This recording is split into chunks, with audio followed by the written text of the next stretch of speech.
It may be hard to believe, but this is episode number 60. That's right, 60.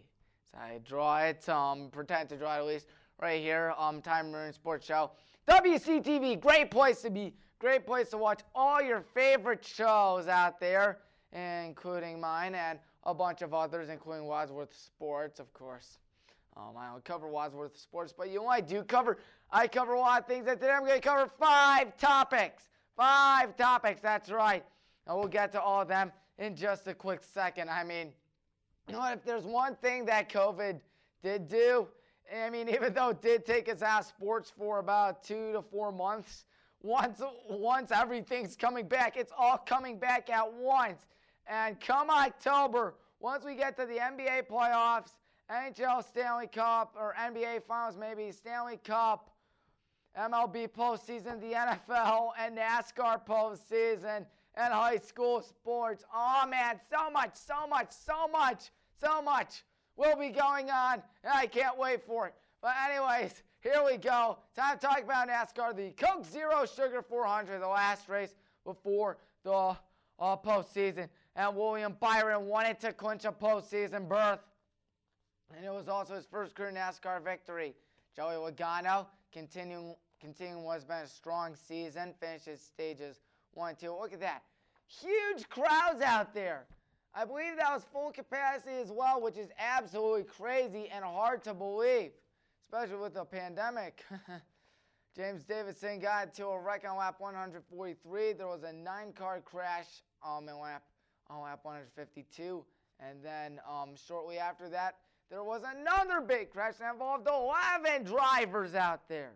And then Jimmy Johnson got into a wreck, and it was really frustrating for him because now he won't make the playoffs this year, and quite a shame for a man who is going to finish off his career this year. Quite a shame, but you know what? Jimmy Johnson is one of, if not the greatest NASCAR drivers of all time.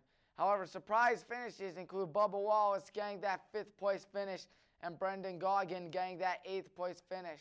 Time to look at the playoff schedule. It starts with 16 racers out there. The field shrinks by 4 after every 3 races until the final race. The last race of the season will be at Phoenix rather than Homestead. And there will be 3 short tracks, including Richmond, Bristol, Martinsville, 1 road course, which will be Charlotte Roval. Fans will be allowed at most of the races, and the playoffs start at the egg-shaped Darlington, which I believe there will not be any fans there. But there weren't any fans to begin with because, remember, Darlington was where NASCAR restarted, and there weren't any fans there. But anyways, so now that we finished NASCAR, we're going to go to the Cleveland Indians. That's right, Cleveland Indians. Player stats as of September the 1st. Franmil Reyes leads us with a .296 average, and he leads us with RBIs at 24, and he and Jose have the most homers on the team with 7. Shane Bieber has 6 wins, a 1.2 ERA, and 84 strikeouts. All lead the MLB. And then there was a big trade out there, my friends. Big trade involving Mike Clevenger. Mike Clevenger is out of here. He has been traded away to San Diego. Greg Allen and a player to be named later. Who is the player? I don't know. He also went to the Padres. And we got Cal Quantrill, Austin Hedges, and Josh Naylor. Cleveland also got 3 minor prospects, and it feels like it really favored San Diego, who's been making a lot of moves. San Diego may be in the World Series this year. You never know. These 2 teams have traded quite frequently lately. Remember back in 2018, we got Brad Hand out of them, and last year we got Franmil Reyes out of them, man. Those were some good requirements. So who knows what's going to happen? I know some people have been criticizing it. Other people think it's good. I'm not going to judge until everything is good and done with. Time to look at the series recaps. What do the series recaps look like? Well, we played the Cardinals right there, but first the Indians against the Twins. And we won the series 2-1. Nelson Cruz had a homer in Game 1. Shane Bieber won Game 2 thanks to a 2-run bomb by Jose Ramirez. 2-run bomb by Francisco Lindor. Then Jose Ramirez had a 3-run bomb in Game 3.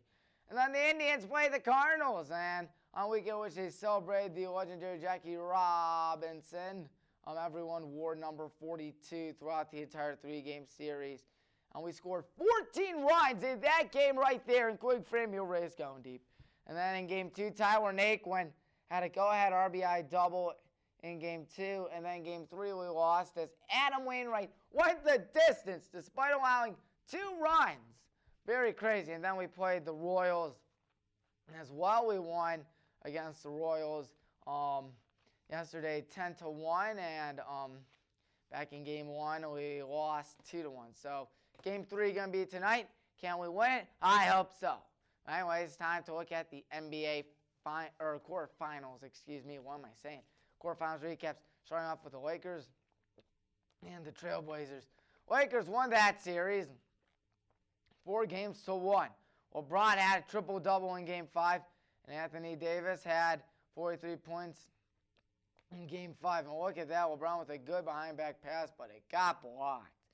But still, the Lakers were able to win, and they have advanced to the NBA or Western Conference semifinals in what was a high-scoring game.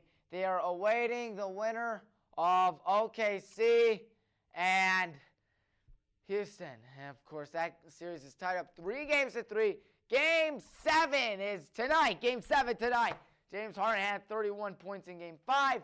Chris Paul had 28 in Game 6. And what was a great game. I believe there's Chris Paul right there for the OKC Thunder. Bucks and Magic. Bucks have won that series 4-1.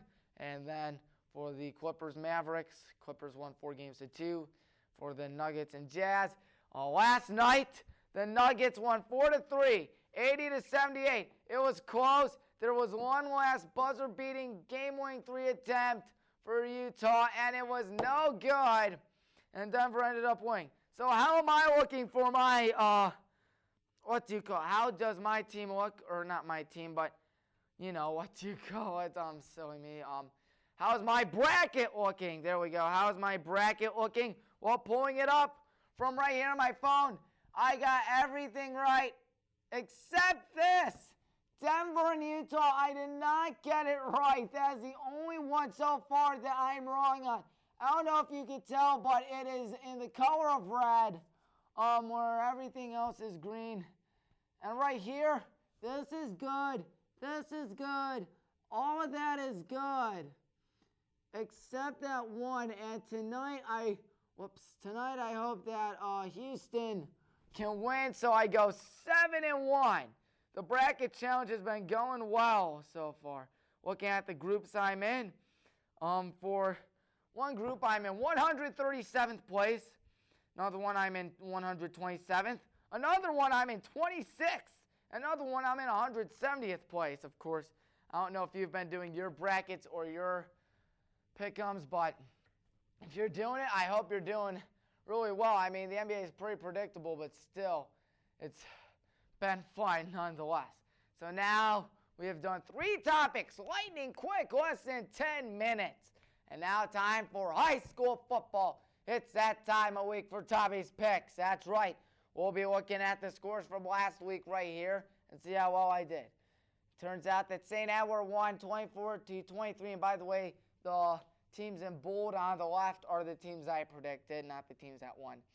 Mentor beat Medina 37-19. Avon beat Avon Lake 33-30 in double overtime. Wadsworth took down North Royalton 54-21. And then Stowe beat Barberton, which went to Saturday just like Avon Lake due to the weather. But still, 16-8. And Brecksville won 35-21, while Hudson beat Nordonia 50-27. So how did I do on week 1? I went 4-3 last week. I scored 5 points, however, because Wadsworth was my lock of the week. However, I had an upset of the week, which ended up being a loss, Avon Lake. And I was wrong, not just on Avon, but also the Aurora game and Massillon, Washington. Whoops, sorry for that voice crack. Not the best start to the season, but still early on for me. So what are they going to look like for the next week? Here they are, Tommy's Picks on the right side.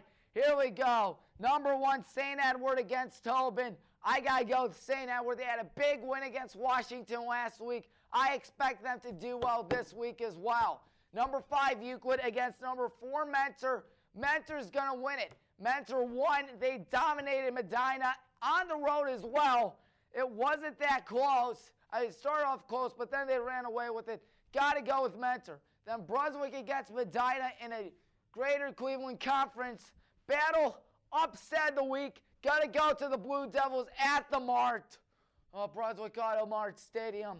But still, Medina is a good school. So is Brunswick. Everyone in the GCC is good. But despite Medina being the higher ranked, Brunswick's at home. And while both teams have lost at home to kick off the season, I feel like Brunswick is going to have the advantage here. Stowe against Wadsworth. I got to go with Wadsworth on this. Stowe barely pulled off a victory against Barberton at Sharkey. That's right, Rudy Sharkey Stadium last week. And Wadsworth absolutely beat the tar out of Royalton, and they're higher ranked on the road. Got to go with Wadsworth on that. Brecksville against Hudson. Hudson is now in the top 25 right there. I got to go with Brecksville. The Brecksville Broadview Heights Bees have been on fire. Last year they were incredible. This year they pull off a win against Aurora. And remember, keep in mind, folks, Aurora did not lose at all this last season until they got to the Final Four. And that was a big win right there. And now here they are. I think they should be Hudson. I really think so. Then Revere against Aurora. Lock of the week, Aurora. No excuses for them to lose this week. Not even when they're at Joseph Papato Stadium. Excuse me if I mispronounce that. But still, number 20 in Northeast Ohio. Revere is unranked. Gotta go with the Greenmen right there. And Cuyahoga Falls against Copley. Gotta go with the Copley. How well, or these two teams may not be ranked. They may not be the of course, number 1, but still, I feel like Copley's going to have the edge. Green against Talmadge. Green is home. Green is looking good. And compared to Talmadge, a team that only got 1 win last season, got to go with Green on this. Highland against North Royalton at North Gateway Tire Field, where I will get a terrible view of the game. Because, for those that don't know, the marching band will be singing in the way back of the one end zone where the scoreboard is. I got the second to last row, pretty much at the back of the track. No risers, no bleachers. We're all just sitting down in chairs right there, keeping our social distancing. Oh, man, I'm going to get a terrible view of Highland winning. That's right. Highland's going to win. Am I going to see it happen? Probably not. But still, in Nordonia against Barberton, got to go with the Magics. They're going to bounce back against Nordonia. Of course, the Highland Hornet Sports Network on YouTube has been going really well. 135 subscribers. Of course, that may not sound like much, but remember, this is just a high school and a one-man show by me. Now, of course, tomorrow I will look at the high school soccer game that will be going on. I believe we'll be playing North Royalton tomorrow. And I believe there might be a girls' tennis match as well. I don't know if I'm going to check that out or not. I hope I could check it out. But still, something worth seeing, of course. Not only do I check in on a bunch of sports, but I'm also the play-by-play announcer for basketball and baseball games and girls basketball and softball as well. You cannot forget about them. So, yeah, 4 things I got to announce. And everyone's looking good out there. Every team's looking good. Golf's doing good. Tennis, volleyball, soccer, and I really believe, cross country as well. How could I possibly forget cross country when the cross country team is really, really good? And not to mention, the football season will be coming up on Friday for Highland, and hopefully we can get that win. Of course, so much fun, so much excitement. Now time for the big part of the show, the 2020 NFL preview. There it is right there. Your division winners in the AFC East, the Buffalo Bills should win it. In the AFC North, I have the Baltimore Ravens. In the AFC South, I have Tennessee. In the AFC West, I have Kansas City. In the NFC East is Philadelphia. NFC North is Green Bay. And then the NFC South is New Orleans. And in the NFC West is Seattle. Of course, you might be wondering, why is San Francisco so, well, remember, folks, of the Super Bowl hangover, the dreaded Super Bowl hangover. Of course, some surprises out there might be the fact that, or not just that, but also Buffalo winning the division. But remember, New England is without Tom Brady. Remember that now, folks. Remember that. They're without Tom Brady. And Josh Allen isn't that bad of a quarterback, I guess. And, of course, the defense is rock solid. Bills Mafia, they're going to win the AFC East. And look at the postseason predictions right there in the middle of your screen. Steelers and Texans will be the wild cards. Pittsburgh will beat Baltimore because of how poor the luck has been for Baltimore over the last 2 seasons in the postseason. And the Bills are going to beat the Texans. Bills Mafia going to win that. NFC wild card, you have the Packers over the Vikings right there. And Tom Brady and the Buccaneers will beat Philadelphia. Of course, Philadelphia lost last year in the wild card game to Seattle. So then comes the AFC divisional round. Kansas City going to beat Pittsburgh, and Tennessee going to beat Buffalo. And in the NFC divisional round, Seattle going to beat Tampa, and Green Bay is going to beat the Saints. Because we all know that the New Orleans Saints have the worst luck out of all the teams. In the postseason. In the AFC Championship, Titans going to beat the Chiefs. NFC Championship, Seahawks over the Packers. And in Super Bowl 55, the Seattle Seahawks, Russell Wilson, will lead his team to a victory over Ryan Tannehill and the Tennessee Titans. Super Bowl 55, once again, Tennessee over, Super Bowl 55 is Seattle over Tennessee. Award predictions looking like this. Derrick Henry going to win MVP. Saquon, Offensive Player of the Year. J.J. Watt, Defensive Player of the Year. Joe Burrow is going to win Offensive Rookie of the Year. Chase Young of the Washington Football Team going to win the Defensive Rookie of the Year. That's right, the Washington Football Team. I mean, very generic name, but Bruce Arians of the Tampa Bay Buccaneers going to win Coach of the Year. Time to look at the big games for the 2020 NFL season. Week 1, you have the Chiefs against the Texans. I said Chiefs would receive their rings, but yesterday they did receive their rings in front of an empty Arrowhead Stadium, a socially distant Arrowhead Stadium. So it'll still be a celebration with 18,000 fans, which is very disappointing. But you know what? At least fans are going to be there. Anyways, Saints against the Buccaneers. It'll be Breeze against Brady. And then the Rams against the Cowboys. It'll be the first game at SoFi Stadium in Inglewood, California. Week 2, Browns against Bengals. That's right. Browns' first primetime game of the year. Baker against Burrow. That's right. That's OU against LSU. And as we all know, Oklahoma and LSU have been very successful in the beautiful world of college football over the past few years.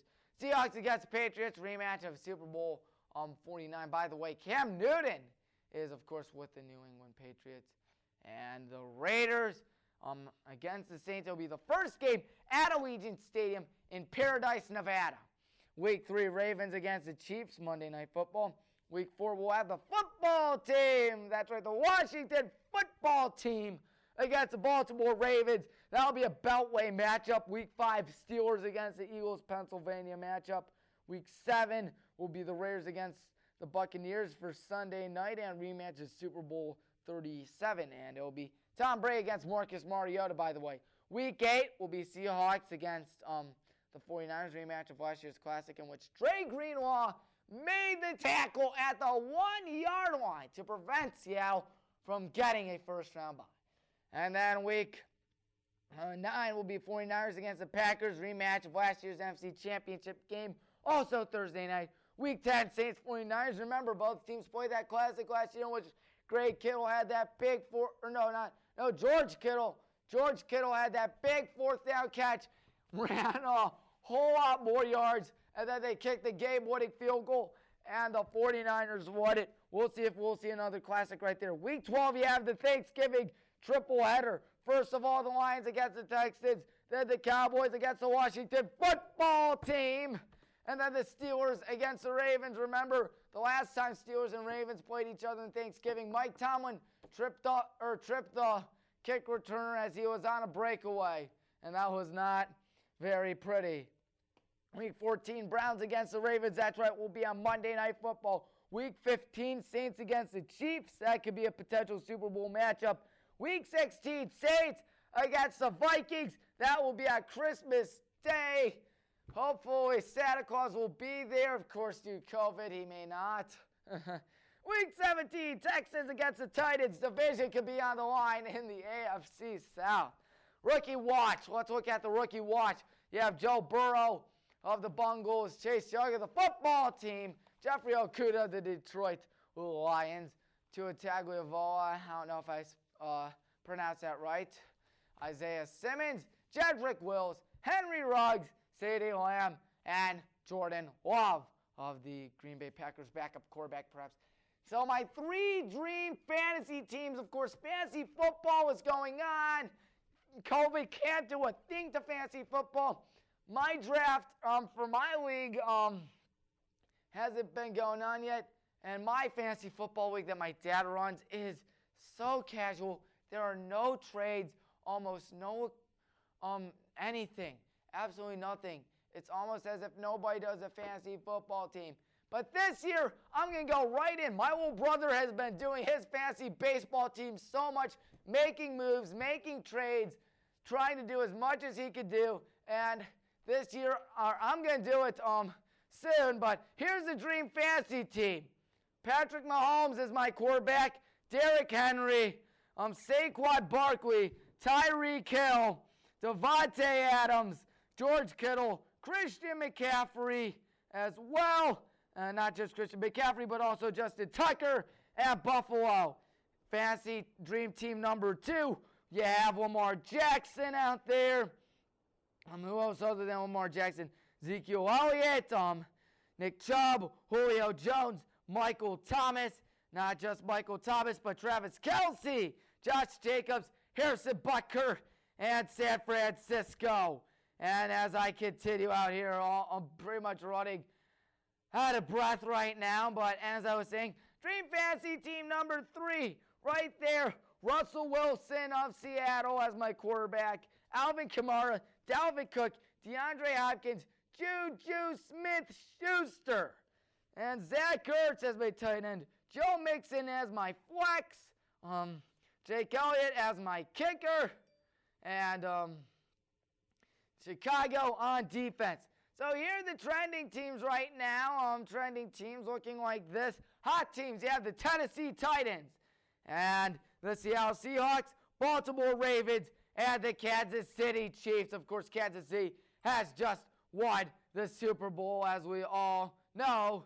And, of course, cold teams include the Detroit Lions, the Washington football team, Jacksonville Jaguars, and the Los Angeles Chargers. And the rebuilding teams out there include the Arizona Cardinals, Cincinnati Bengals, and the New York Giants. Of course, for those that don't know why I'm on my phone, I'm doing my fantasy baseball team out here right now.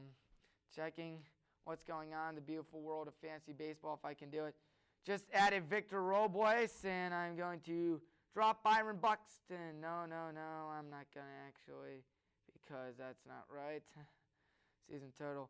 I'm actually going to add Jonathan Scope and drop Byron Buxton, because of Buxton is ranked 515 and Jonathan Scope is ranked 77. Of course, me talking about fantasy football reminded me to do fantasy baseball. And my little brother is a huge fantasy baseball person, and he's helped me get into it. Thank you so much. And that'll do it for today's episode of the Tommy Maroon Sports Show out there. Until then, hopefully we'll meet next week. Until then, please wear a mask. Please stay safe. Please love one another. Please be nice to each other. Please always love, never hate. Regardless, please be happy. Please be careful. Please be smart. Please be safe. Please be good to one another. Please love. Until then, goodbye, and see you Wednesday for episode number 61.